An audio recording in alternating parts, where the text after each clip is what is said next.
Closers, where business leaders share insights on how to build businesses from the ground up and best practices for innovating in their industry.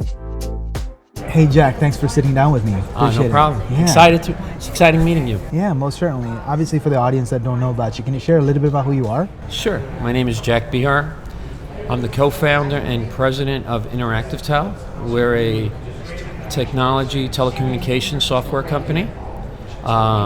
I've been in the tech space since the early 1990s, so pre-internet, and rode the wave of the early stages of the internet, watched it bust when everybody thought it was over, and obviously, still in it 20 some odd years later.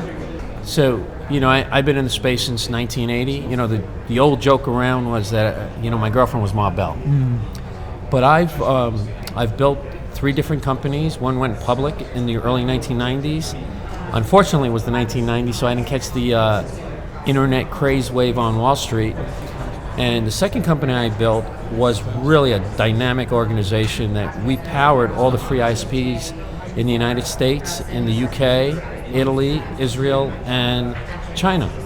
And when the internet bubble supposedly busted, the CPM rates went from $70 to $2, and it was really hard to maintain that free service.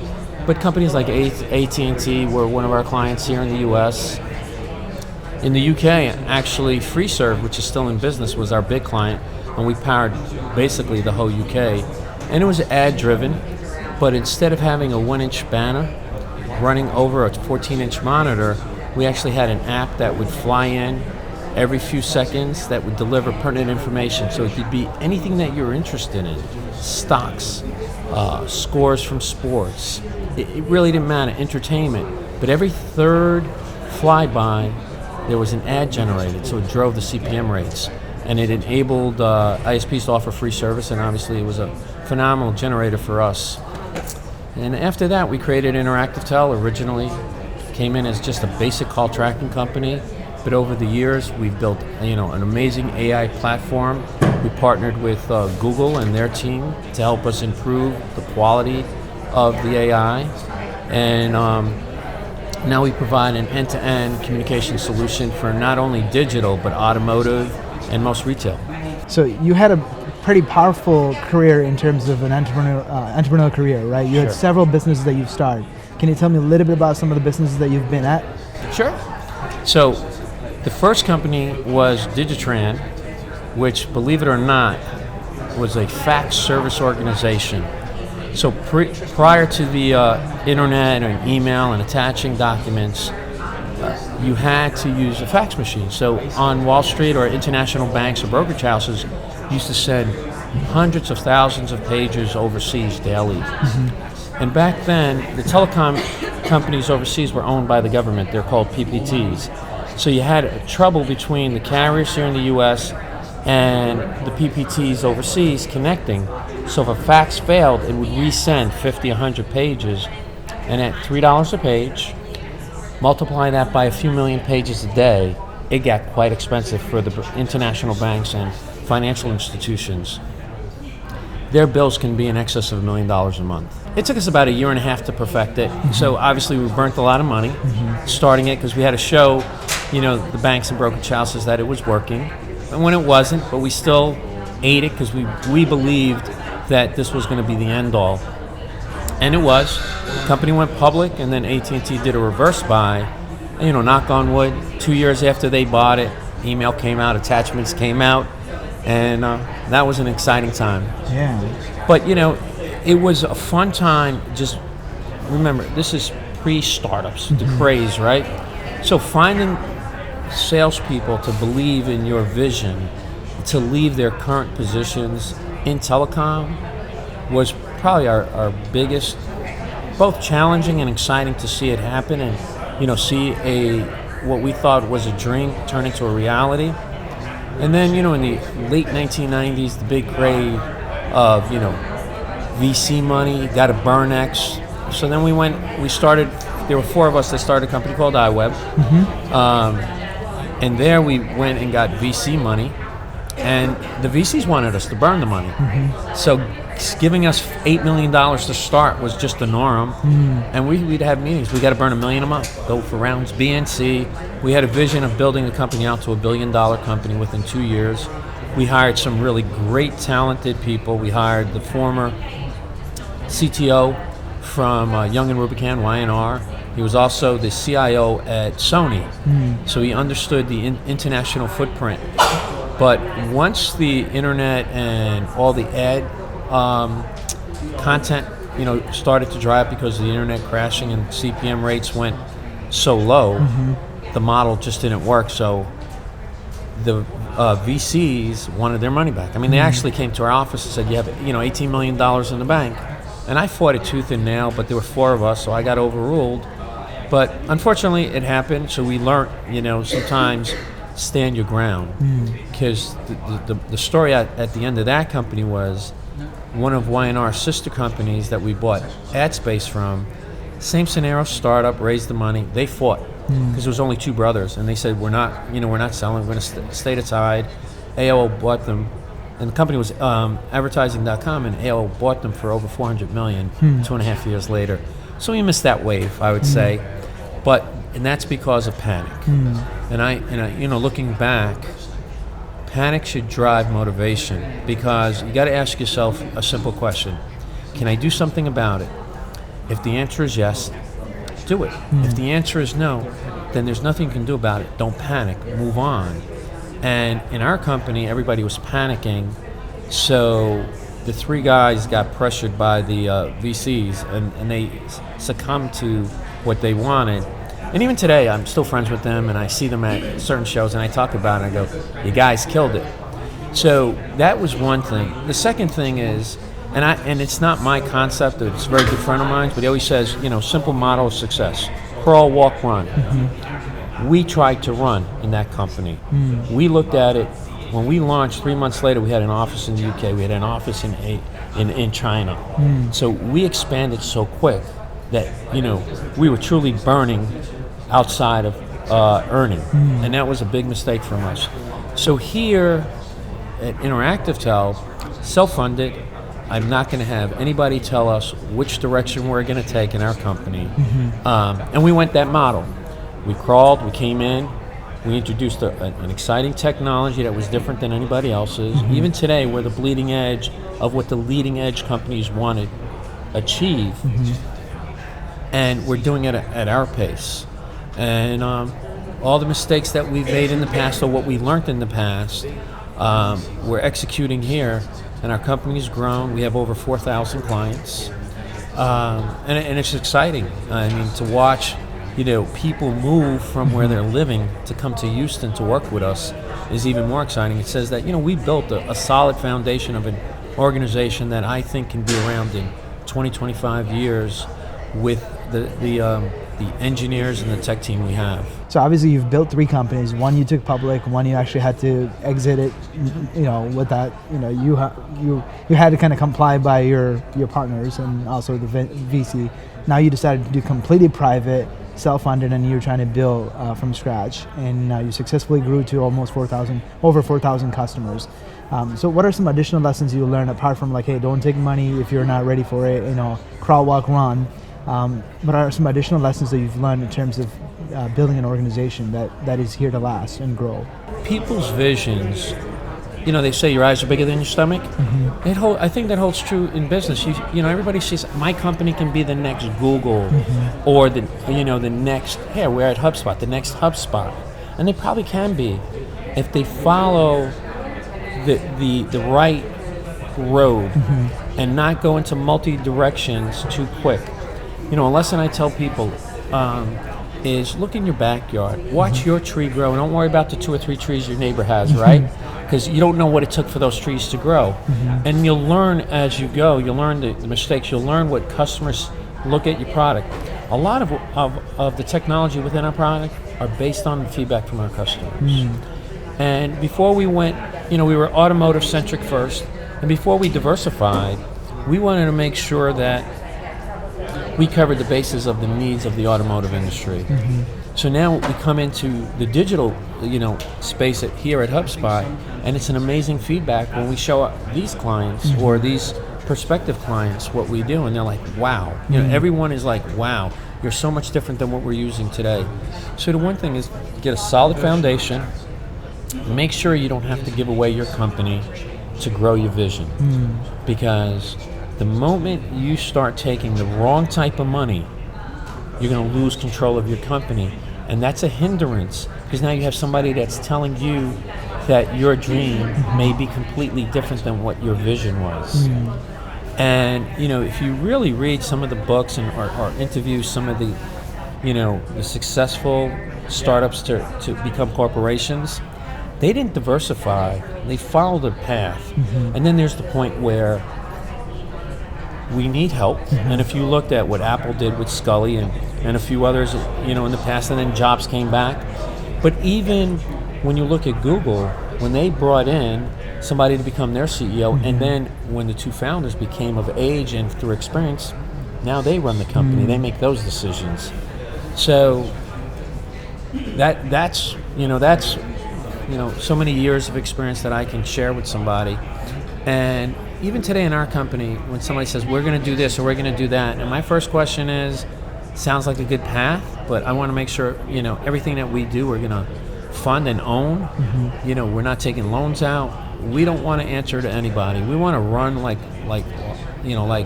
gazelles being chased by lions, or a lion chasing a gazelle, right? Makes sense. So obviously, like one of the lessons that you're expressing is basically own that space. You know, have a core product that you can stand behind before you are everything to everybody. Like, my solution works with any technology, or my solution works for any industry.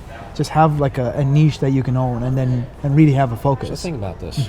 Let's say you came out with a product. You went into 5 different verticals, and not one vertical was successful. At the end of the day, you're going to burn your investment, and you don't have a fallback. You don't have a revenue stream. If you build in one segment, and you're successful in that segment will propel you into other segments.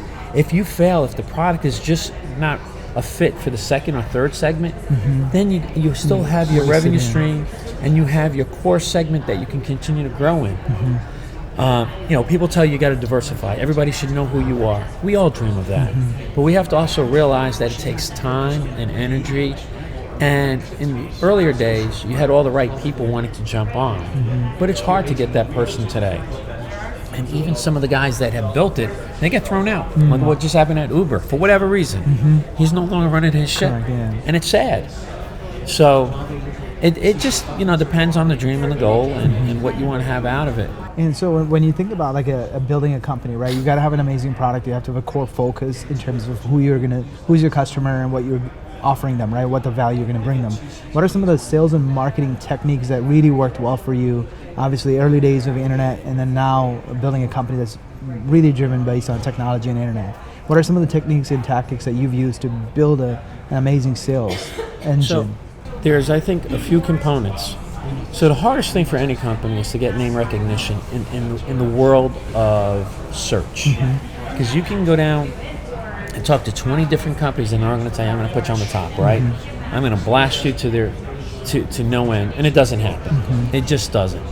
So you've got to build an organization with the right sales and marketing. You've got to have people that are well trained, that understand and really believe in the vision, and it becomes theirs.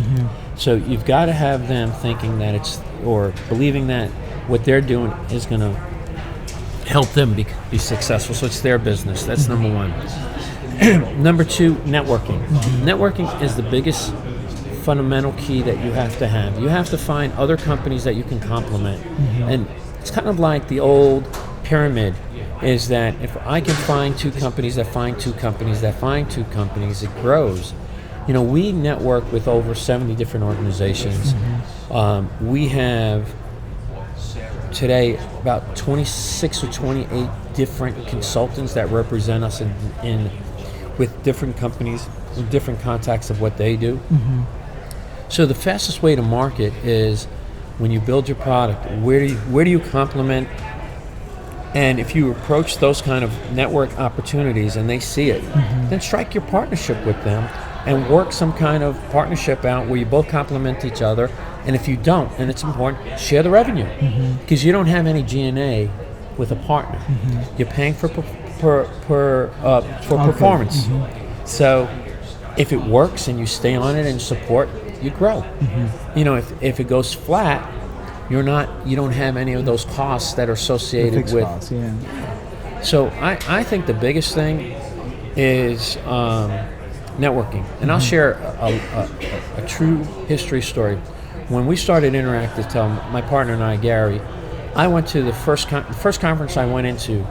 I saw some really large call tracking companies, huge, 70, 80 salespeople in their booths.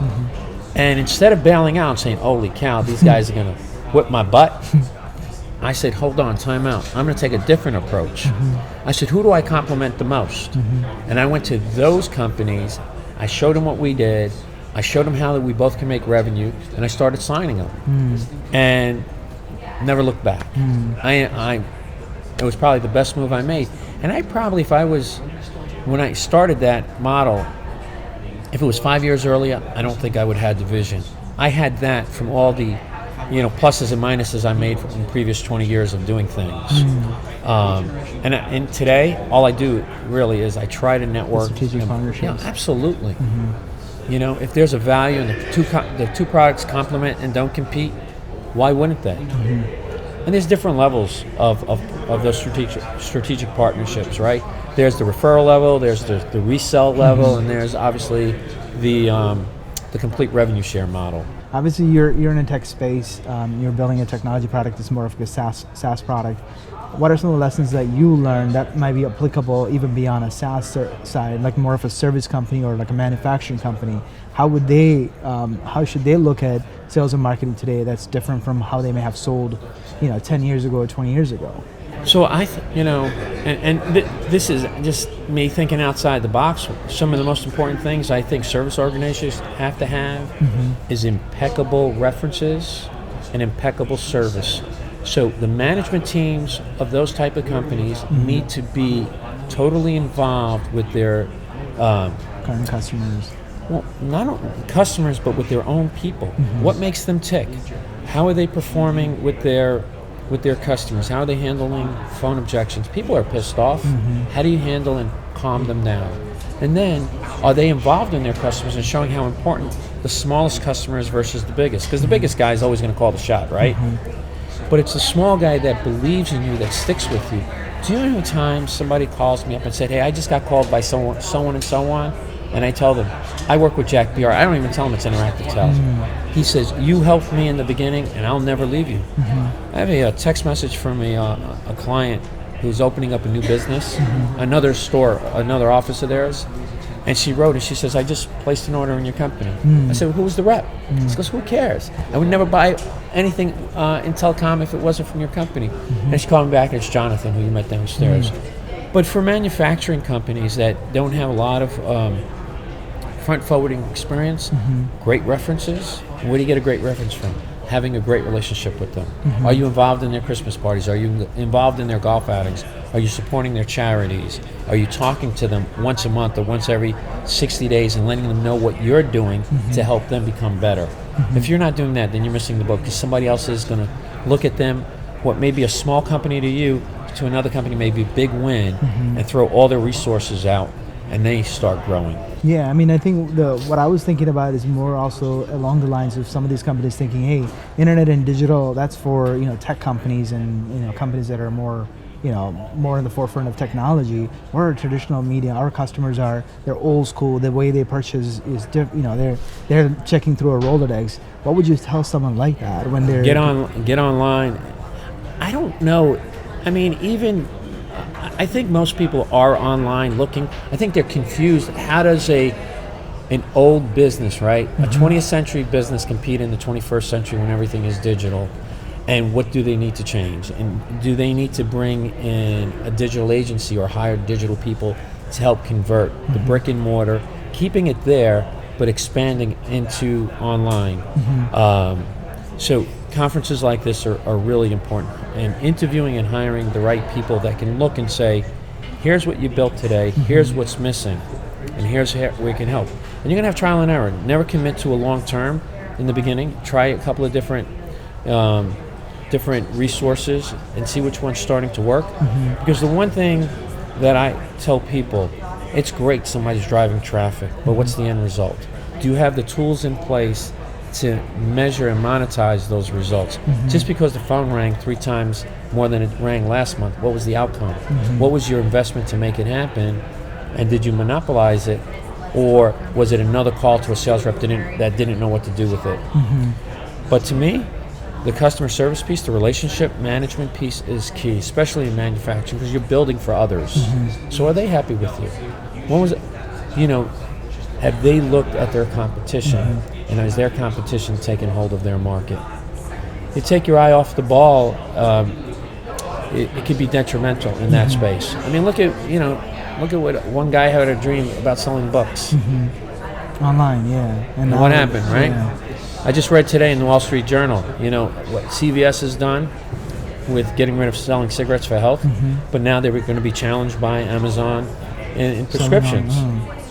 So, the tech space is changing.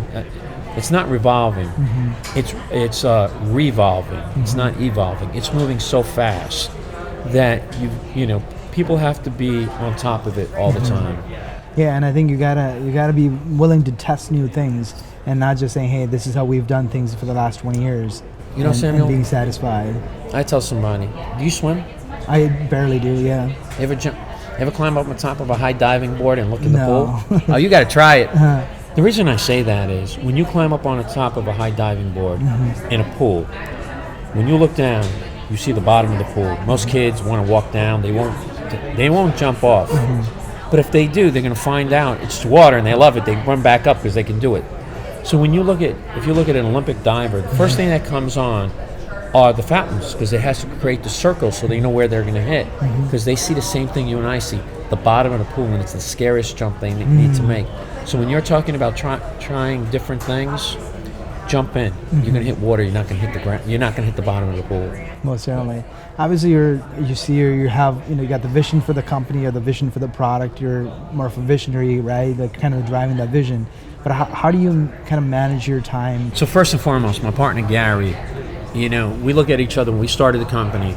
It was the James Bond Q relationship. Do you remember Q? You know who Q is in James Bond? No. So probably most of your people that will watch this will know Q is the guy who builds all the cool tech. Okay. James Bond drives the car. He built the car. He built the suitcase that had the machine guns in it. So that's what Gary does. And I'll go out, and so I'm Bond. I'm the front-facing person. So one of the things we look at is we listen to what people wish they had. So when we show the product, or we see a hole, and a lot of what I've done is over 35 years of accumulating in our vertical what our clients would do and how we can improve what they're doing. How does the call center operate, and how can we improve what they do? So what I do is I go out and I just say to either our clients or existing clients, I just want to show you what we're doing and tell me if it fits. And 9 out of 10 people not only will tell me how it fits, but they can't wait to start trying it, or they'll want a trial or something. But the most important thing is clear communication and having somebody see the vision of the product.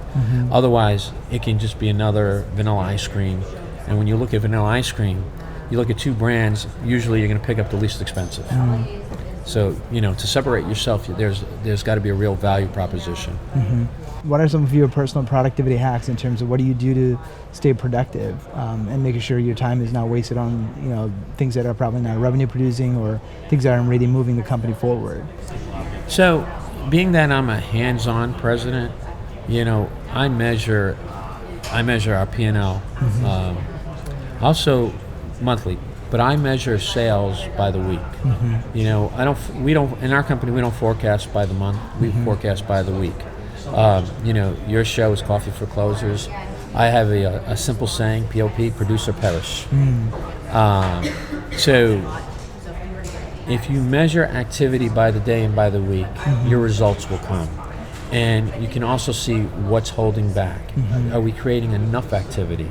And that's the challenge for every organization. Is there enough in the pipeline, and what's your close ratio? And that all comes back from hiring the right people helping them through the early processes. And obviously our technology really does help because, with the AI we build and, the conversation analytics, it really helps us find the flaws in our conversations that we would never know about in a conversation between a sales rep and a potential client. I don't waste a lot of time in spaces that I don't belong in our company. Every manager runs that division like it's theirs. And then they, I trust them. So, when I was working, in corporate America, it was hard to trust. It took me a long time to trust the managers to make sure they were on track. But when you get a great team, they all run together. It's not a singles tennis match where it's you against them, right? We're like more of a basketball team. Everybody has to contribute in order for us to win the game. So you got managers in customer service, in finance, in product development, all rolling up to our CTO, who's my partner, and in my case, I run all sales and marketing, and then then we both collaborate and see what needs to be changed. If there's a paradigm shift that we need to change, and we have to change as we enter different verticals, and it's how quick can we change. Like coming here, we've already made 2 changes since Tuesday. Yeah, and you got to have the first-hand data in terms of what is the market demanding. Like you said, you go straight to your customer and say, hey, let me show you what we have. Is it a good fit? And then you hear from the customer firsthand, what are some of the things that you may need to change about the product or even just the direction of a company? Absolutely. We look for feedback all the time. So we're always asking customers to give us feedback. And they can call us, they can shoot an email. Say, you know what, I was working within your dashboard, and this would be really cool to have. And then what we would do is we'd look at it and say, you know what, he's absolutely right. And everybody loves it. And it's just the way it's been built. Awesome to hear. And obviously you've built so many businesses, you have full of wisdom and knowledge, years of experience. But if you had an opportunity to have an afternoon with Warren Buffett or $1 million, which would you choose? I'll take the $1 million. No. I mean, that's a great question, right? Everybody asks, or if you can sit with Bill Gates, Warren Buffett, and if Steve Jobs was still around, who would you sit with, right? No, I would definitely sit with Warren Buffett. I'm going to assume your next question is what would you guys discuss, right? Yeah, I would love to know what you discuss as well. First, after getting over the being in awe with sitting with him, I would ask him pretty much the same questions you asked me. When you decide to acquire a company, what do you look at? What are the key metrics that you look at? What are the key responsibilities you give to others? And as big of an organization as he has, how many people really report to him? I don't know. No, that's what my question would be. He has, when I was in corporate America, I had 3,000 people working for me, but I really had 12, 14 that interacted with me daily. You try to know the people, but, with Warren Buffett, and, he moves the market. And, I would probably ask his early start. What got him into what he was doing and how he stayed focused? Because somebody at this point in their lives doing what he's doing, it's a passion that's never going to end. He didn't take the high road and say, I turned 80, I'm going to start playing golf now, or I'm going to go buy a big yacht and travel the world. Or buy a private jet, which he still doesn't have. He lives a simple life. And it's just like, if you talk to, if Sam Walton was still alive, any of these, the billionaires don't stop working. And that's the question, those are the things I would ask. And then I would turn it around and say, hey, do me a favor, take a look. I'd love to send you my financials. Take a look and tell me your insight. What should I be focusing in on? Because that would be somebody you would have to, totally respect. Because it's hard to find people that can give you the right advice if they're not gaining something from it. And that's, the killer of businesses. Do you have that person to go to and run something by without getting anything out of it? Or sometimes you just want to watch people that have built or have done something exciting and watch how they treat people. So, coming up in the 80s, and 90s in corporate America, it's all backstabbing. You know, my brother used to tell me, you know, whoever is climbing that ladder, just watch when they start getting pushed down the ladder. Today, I think, you know, if you treat people great, you and you build a great company, they become part of your family. You know, our company, we take all of our people on vacation. Take your family, I don't care. Let's just go. It's time to have some fun. You know, we work hard. So we treat them like family, and we have very, very little turnover. Very little. And even our clients, we have very low turn with clients. You know, if somebody's unhappy, they can call me direct. They all have account managers, but if a client wanted to call me and say, Jack, this is not working right, I take their call all the time, 7 days a week. Well, Jack, I appreciate you sitting down with me. Certainly enjoyed the conversation. It's great meeting you. Yeah, thanks. This episode of Coffee with Closers is brought to you by One IMS, a leading digital marketing agency helping businesses win new customers. To request a free marketing ROI audit, please visit oneims.com. If you enjoyed this video, please share it. To make sure you never miss an episode, please subscribe.